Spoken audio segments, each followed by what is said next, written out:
Азыркы тапта көз ооруларынын ичинен эң көп кездешкени глаукома. Көздүн ички кан басымы жогорулап кеткен учурда пайда болот. Дартты алдын ала дарылабаса, көздүн ичиндеги кан жана нерв тамырлары басылып олтуруп кургап калат.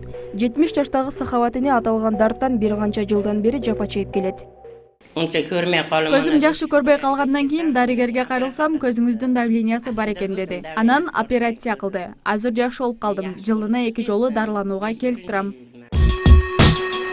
Чечекейдин эзилип кетүүсү глаукома оорусуна айланат. Аны убагында дарылабаса көз соолуйт. Натыйжада азиздикке алып келет. Азыркы учурда туура эмес тамактануу, сыналгыны жакындан көрүү, айлана чөйрөнүн таза эместиги, компьютерде иштегендердин чалдыкканын дарыгерлер айтышат. Ал эми дарттын 2 түрү күн санап өсүүдө.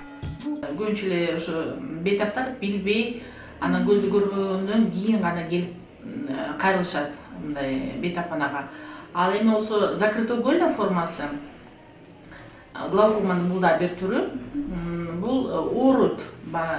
Бейтап өзүнүн ооруларын оорусу, көз ооруйт, начар көрөт, түнү менен катуу ооруп приступ берет. Глаукома оорусунун алдын алуу жана өз учурунда дарылоо зарыл. Антпесе жогоруда айткандай медерлерибизден айрылып калышыбыз ыктымал. Андан сырткары ген аркылуу атадан балага өтүшү ыктымал. Ата-энеси давлениясы болсо, балдары обязательно давлениясын өлчөтүп көрсөтүп жүрүш керек. Эгерде фактор риски болуп туруп, эгерде бейтап сахарный диабет, кан тоорусу менен ооруса же болсо давлениясы, кан басымы бийик болсо, ал обязательно профосмотр көз дарыгерден өтүп туруш керек.